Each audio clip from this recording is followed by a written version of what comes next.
Está no ar o Band Cidade com Rodrigo Cardoso. Olá, uma boa noite para você. O Band Cidade hoje começa com a Operação Kraken, desencadeada pela Polícia Civil do Rio Grande do Sul para combater uma facção criminosa que trazia diariamente dezenas de quilos de drogas da Bolívia e do Paraguai para o estado gaúcho. O grupo também é investigado por lavar dinheiro em 4 estados do país, Santa Catarina entre eles. 58 pessoas foram presas. Esse grupo planejava inclusive um assalto em Jurerê Internacional aqui na capital. A investigação tem 1 ano e meio de duração e teve foco inicial em 5 lideranças da facção, depois em gerentes e operadores financeiros do grupo. A ação desta terça-feira cumpriu 66 mandados de prisão, parte dentro de 13 presídios estaduais e um federal do Rio Grande do Sul, Santa Catarina, Paraná e Mato Grosso do Sul. Os alvos eram líderes que comandavam crimes de dentro das cadeias. Ela é efetivamente organizada, ela faz a conversão desses valores de forma sofisticada muitas vezes, então com compra de imóveis de luxo, de veículos de alto valor, constitui empresas de fachada, empresas que muitas vezes nem existem e servem apenas para fazer a conversão daquele valor que é oriundo do tráfico de drogas, do comércio de armas de fogo, muitas vezes de crimes patrimoniais que são praticados. Além das prisões, foram apreendidos 102 veículos, 2 aeronaves e 38 imóveis em várias cidades, totalizando 50 milhões de reais. 812 bloqueios fiscais ligados à Bolsa de Valores foram realizados, incluindo o sequestro judicial de 190 contas bancárias. O crime organizado gaúcho hoje sofreu um golpe muito forte. E nós esperamos que com esses, não foi 5, não foi 10, foram 50 milhões de reais até o momento, isso represente uma derrota tão forte que eles não possam mais se reorganizar, pelo menos como eles eram aqui organizados no Estado. Além de crimes como o tráfico de drogas, o roubo de carros e o porte ilegal de armas, os criminosos se envolveram em um conflito com outra facção na capital gaúcha, que resultou em 25 mortos e 30 feridos. E além disso, eles possuem ligações com facções de São Paulo, da Colômbia e do México. Em determinado momento, a investigação conseguiu verificar que algumas das lideranças tinham algum tipo de contato internacional, estavam buscando uma expansão a nível nacional e também internacional, e inclusive essas pessoas foram objeto de prisão hoje no cumprimento dos mandados. Em um dos áudios obtidos pela investigação, os criminosos revelam que traficam semanalmente pelo menos 50 quilos de droga por avião para o estado. Tá vendo essa mão, tu sabe, ninguém tá vendo. Só que claro, o avião estragou, deu aqueles gurus, tive que mandar arrumar. Agora nós vamos encher os bolsos. Imagina que busca 50 quilos por domingo. Sai 6 horas da manhã, vai chegar lá às 11, carrega, finalzinho do dia tá aqui com 50 quilos. A semana inteira enche os bolsos, no próximo domingo volta com a grana para pagar ele, com o dinheiro, risco zero. Desde o final de 2020, 102 pessoas foram presas na investigação. A polícia liberou o único suspeito do ataque registrado em Guarapuava, no Paraná. Ele foi detido ontem e prestou depoimento por 5 horas. O celular do homem foi retido.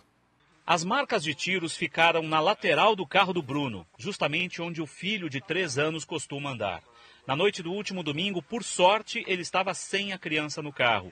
Bruno foi feito refém pelos bandidos e obrigado a ficar como escudo humano no tiroteio. E pensar em sobreviver, porque era tantas pessoas armadas em volta, tanto disparo de tiro, e como estava na linha de frente, tanto dos bandidos como dos policiais, meu pensamento era em sobreviver. Pensava na minha família. Mas não foi apenas no carro do Bruno. Os ataques deixaram marcas por toda a cidade e principalmente na vida de quem mora por aqui. Só hoje a Adriana teve coragem de sair de casa. De medo. De ontem não deu para sair, né? De medo. Fiquei na casa ontem. De medo. 2 policiais e um morador ficaram feridos no tiroteio entre domingo e segunda-feira. Eles já estão fora de perigo. Já a filha de outro policial usou as redes sociais para agradecer pela vida do pai, que foi salvo pelo celular que estava no bolso da camisa. É uma emoção, assim, tão forte que eu tô, assim, até agora. Eu tô tremendo, assim. E quando eu penso no que poderia ter acontecido, meu Deus, não tem nem explicação.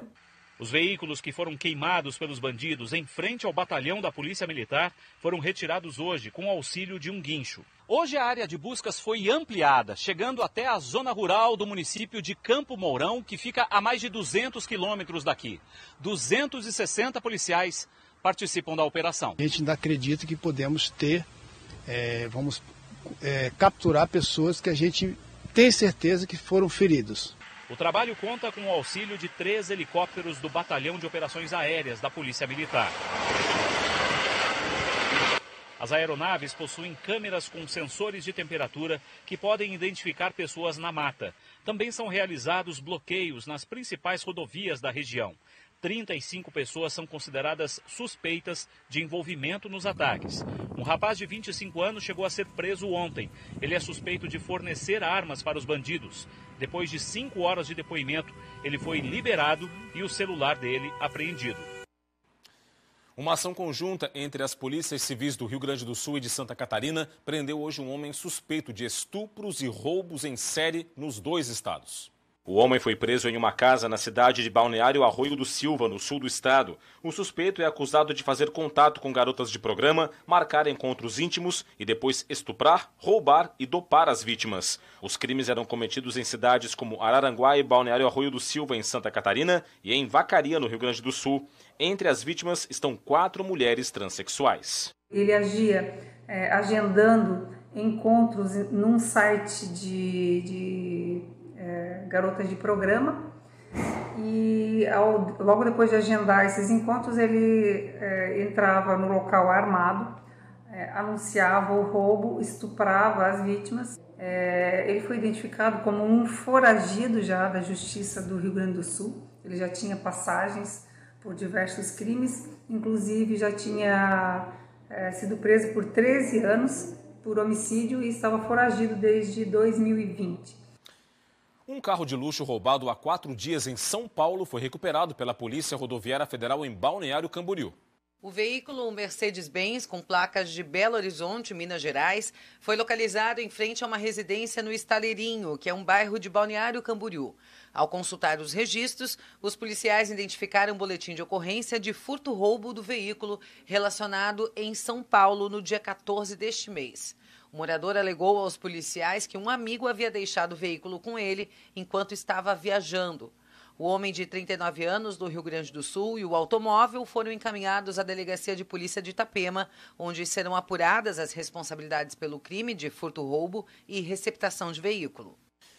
2 carretas se envolveram em um acidente na BR-376, na divisa dos estados do Paraná e Santa Catarina. Foi durante a manhã desta terça-feira em Guaratuba, no Paraná. Uma carreta bateu na traseira de outra por volta de 10h30 da manhã. Um dos motoristas teve ferimentos leves e foi levado para o pronto atendimento de Garuva, já em Santa Catarina. O outro motorista não se feriu. A rodovia foi interditada no local, o que gerou mais de 9 quilômetros de filas. Na BR-282, em Santo Amaro da Imperatriz, aqui na região metropolitana, uma carreta tombou à beira de um penhasco e interditou as 2 pistas da rodovia. Foi na manhã dessa terça-feira. A carreta tombou e logo depois houve um incêndio. O motorista conseguiu sair a tempo do veículo. Ele foi levado pelo helicóptero Arcanjo 01 para o hospital. Com o acidente, os 2 sentidos da BR-282 na região foram interrompidos. E a Polícia Rodoviária Federal inicia às 0h de amanhã a Operação Tiradentes 2022 nas rodovias federais catarinenses. O feriado nacional vai ser nessa quinta-feira e deve ser prolongado para muita gente, o que vai provocar aumento de circulação de veículos nas BRs do estado nos 5 dias. A Polícia Rodoviária Federal deve atuar nos trechos com maior índice de acidentes, com incremento do efetivo. Tudo para evitar condutas que provocam acidentes e mortes, como ultrapassagem indevida, embriaguez ao volante e uso de celular. As BRs 101, 282, 470 e 280 são as que vão ter maior atenção. Nos últimos 3 anos, não teve Operação Tiradentes, seja por causa da pandemia ou porque o feriado caiu em um fim de semana. Em 2018, a operação registrou 128 acidentes, com 169 feridos e 3 vítimas fatais. A Secretaria Estadual de Segurança Pública divulgou hoje o boletim com as estatísticas do setor relativas ao primeiro trimestre deste ano. Tem boas notícias, mas também tem dados preocupantes. De olho aqui no telão comigo. No primeiro trimestre, vamos ver primeiro os homicídios. Foram 146 em 2022, número menor do que os 173 de 2021, 223 de 2020 e 187 de 2019. Vale registrar que no primeiro trimestre deste ano, 77% dos municípios do estado não tiveram mortes violentas. Houve também uma redução nos latrocínios de 5 para 4 e lesões corporais seguidas de morte de 3 para 2, tudo isso de 2021 para 2022. Vamos ver agora as mortes em confrontos com a Polícia Militar, também diminuíram bastante. Foram apenas 8 entre janeiro e março deste ano, na comparação com 23 de 2021, 30 de 2020 e 26 do ano de 2019. O problema, o calo, o câncer em Santa Catarina continua sendo o feminicídio. E olha só, número alto de feminicídios, infelizmente. 14 mulheres foram assassinadas nos 3 primeiros meses deste ano, contra 9 de 2021, 12 de 2020 e 16 de 2019. A alta no primeiro trimestre deste ano foi de 55%. E abril, infelizmente, está indo na mesma direção. 3 mulheres foram assassinadas neste mês no estado. E a pergunta que fica é sempre a mesma, que não tem resposta até hoje. Até quando? Logo mais, depois do Band Cidade, tem o Jornal da Band. Destaques chegam com a Paula Matotti. Confira. Olá, vou contar para vocês alguns destaques do Jornal da Band, que começa daqui a pouquinho, às 7h20 da noite. Começa amanhã o saque emergencial de até R$1.000 do FGTS. O crédito é automático para quem tem direito. As saídas para Cracolândia. Conheça os bons exemplos de solução de problemas experimentados no exterior.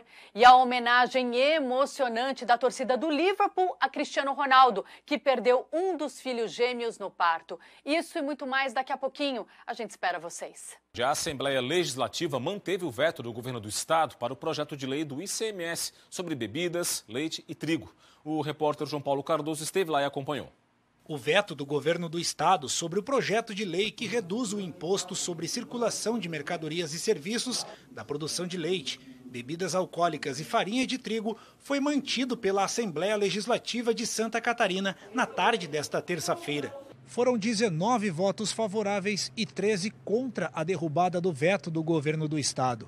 Um novo projeto de lei sobre a redução do ICMS foi enviado à Alesc na semana passada e deve ser votado nos próximos dias. A lei que nós votamos aqui, ela vai abranger em torno de 206 estabelecimentos que, inclusive, a própria Secretaria da Fazenda se coloca à disposição para continuar dialogando e avançando nesse projeto. O que nós precisamos fazer, e a casa está aberta, e tenho certeza que nós vamos conseguir que o governo esteja aberto também para isso, é conversar, é dialogar. O governo se comprometeu, não podendo fazer esse ano, atendendo pelo menos parte do pleito dos bares, dos restaurantes, por ser um ano eleitoral, de continuar o diálogo e poder, quem sabe, atender eles no próximo ano. Na semana que vem a Assembleia vai ser dividida entre aqueles que acreditam que o catarinense já paga muito imposto e que chega de impostos, ou aqueles que acham que o governo tem que gastar mais e que o catarinense tem que bancar isso. A nova proposta coloca o leite de volta para a cesta básica e reduz a alíquota de ICMS de 17% para 7%. Com relação à farinha de trigo, ficou definida a concessão até 31 de dezembro de 2023 de crédito presumido de ICMS aos estabelecimentos fabricantes no estado. No caso dos bares e restaurantes, a alíquota referente à venda de alimentos vai ser reduzida para 3,2% até 31 de dezembro de 2023. No entanto, a principal reivindicação do setor, a redução do imposto para bebidas quentes, não foi contemplada no novo projeto. O ICMS para bebidas como uísque e vodka vai permanecer em 25%. Nós lamentamos profundamente, porque na verdade a manutenção simplesmente vai continuar mantendo os catarinenses pagando a maior carga tributária do Brasil nesses produtos. Bebidas quentes são consumidas por todos e, mais importante, não são os bares e restaurantes que pagarão, serão os consumidores catarinenses, que já pagam uma altíssima carga tributária nisso.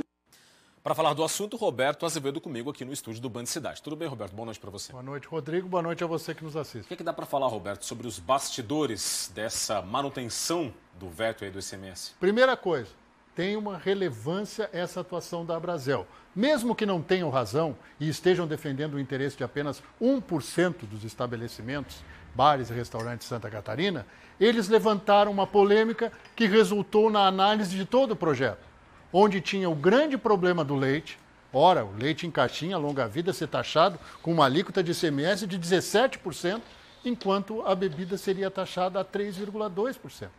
E também a questão da farinha de trigo, que agora entra na questão do cálculo presumido. Evidentemente que haverá emendas levando o leite para o produtor catarinense lá para o cálculo presumido e também em relação às bebidas quentes. Mas a vitória do governo não foi aquela vitória cachapante que presumia, até porque o pessoal do União Brasil, partido do ex-prefeito de Florianópolis, de Loureiro, entrou no clima pré-eleitoral e foi todo contra a manutenção dos vetos. Quer dizer, que era a favor da derrubada dos vetos. São 4 deputados. Outro detalhe importante, o governo precisa ficar atento no que vai ser apresentado nessas emendas da próxima semana. Porque ali reside o problema. Não se esqueçam que foram os mesmos deputados que no final do ano passado fizeram esta votação que trouxeram todo esse imbróglio da questão da alíquota do ICMS, principalmente sobre o leite e a farinha de trigo, que tem impacto na vida do cidadão comum. Se o indivíduo quer tomar um uísque importado, ele não vai estar preocupado com o preço, viu, gente? Ele tem finanças, ele tem dinheiro para bancar isso. Mas mais importante que tudo isso, foi uma situação que foi revertida mesmo que parcialmente. Para falar só, dar um pitaquinho de eleições. Hoje foi dia de muitos encontros, Antídio Lunelli do MDB, com Raimundo Colombo com Espiridião Amin, lá com Clésio Salvar em Criciúma. É o clima de eleição chegando a Santa Catarina com mais força. Dito isso, um grande abraço e até amanhã. Até amanhã, Roberto. Um projeto de lei tramita em regime de urgência na Câmara dos Deputados em Brasília e tem gerado polêmica. A proposta visa privatizar 10% de todas as praias brasileiras. Entenda agora na reportagem da Ana Cristina Machado. O texto afirma que parte das praias poderiam passar para o domínio de empreendimentos turísticos, como hotéis e marinas, com a autorização do Ministério do Turismo. A ideia seria a concessão do uso de até 10% dos espaços de cada município. De acordo com a advogada Mariana Dibi Laureano, juridicamente, esse projeto de lei pode ser aprovado. Como ele está sobre o regime de urgência, ele pulou algumas fases normais da tramitação, como, por exemplo, passar pelas comissões para análise mais aprofundada. Se esse projeto for aprovado, essas áreas específicas seriam chamadas de zonas especiais de uso turístico. A Constituição brasileira define as praias como bens públicos da União e garante o livre acesso à faixa de areia e ao mar. Muito provavelmente, se isso for aprovado, se isso entrar em vigor, eu acredito que, além do representante do Ministério Público, né, e outros, irão impugnar a questão da constitucionalidade. Para o biólogo Emerilson Emerim, esse projeto de lei precisa ser melhor explicado. Se ele for um instrumento de planejamento, né, que possa regrar os usos dessas áreas, ele é bem-vindo. O biólogo diz ainda que as restingas, vegetações de praia, por exemplo, são áreas de preservação permanente e que não podem ser alteradas. Ele afirma também que o projeto Orla, que ajuda na administração da orla marítima brasileira, divide as praias em 5 categorias e que somente algumas poderiam receber esse tipo de intervenção. Esse projeto tem gerado polêmica e divide a opinião de quem frequenta as praias. Cada uma pessoa tem uma opinião, né? Uns não querem e outros querem que tenha um restaurante, mas poder tomar uma cerveja, comer um camarão. Eu acho que teria que ver as condições, né? Quais seriam os critérios e tudo, porque a praia é pública. Pode ter um lado positivo, né? Com questão da limpeza, com questão de algumas melhorias, mas eu acho que poderia restringir o uso de muita gente. Se o projeto for aprovado, as prefeituras, juntamente com a Secretaria de Patrimônio da União, vão conciliar essas áreas com os planos diretores de cada local. Agora, para que urgência sobre esse assunto, hein? Olha, uma massa de ar frio e seco no oceano garante tempo firme no estado para esta quarta-feira. Os detalhes agora na previsão do tempo.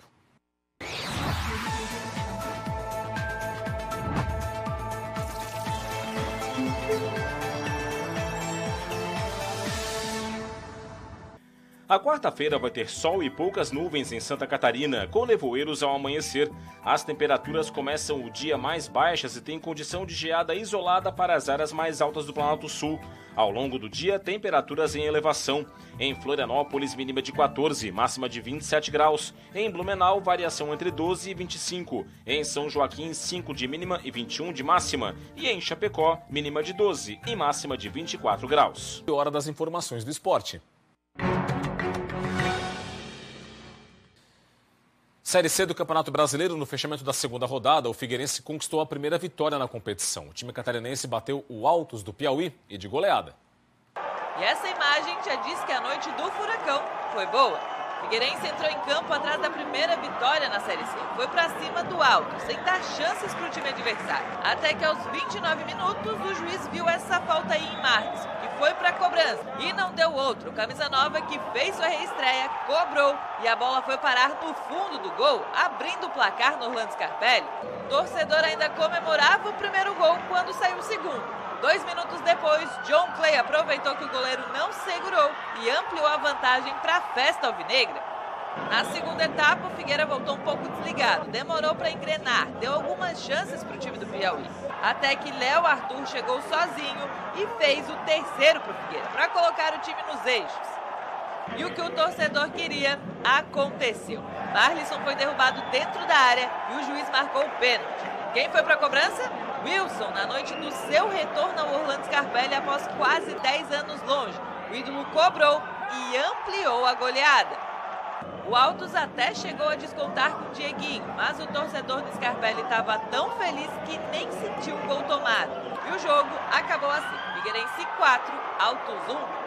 E com essa goleada, o Figueirense venceu a primeira partida na Série C e coroou uma noite recheada de estreias e reestreias aqui no Orlando Scarpelli. O torcedor, é claro, saiu satisfeito com o que viu dentro de campo. O Figueira agora ocupa a 5ª posição com 4 pontos. Está dentro da zona de classificação para a segunda fase da competição. Agora enfrenta o Floresta no próximo domingo. Quando se vence, independente do placar, a gente sempre sai satisfeito, obviamente sabendo que nós temos que corrigir algumas coisas ainda. Hoje, dia 19 de abril, é o dia do Exército Brasileiro. Para comemorar os 374 anos, teve uma grande cerimônia no Forte Pinheirinho, em Curitiba, no Paraná. Para marcar a data, algumas personalidades foram homenageadas pelos relevantes serviços prestados à sociedade. Hoje é um momento muito especial para o Exército, que está sempre perto, em muitas situações onde faltam forças nas outras instituições.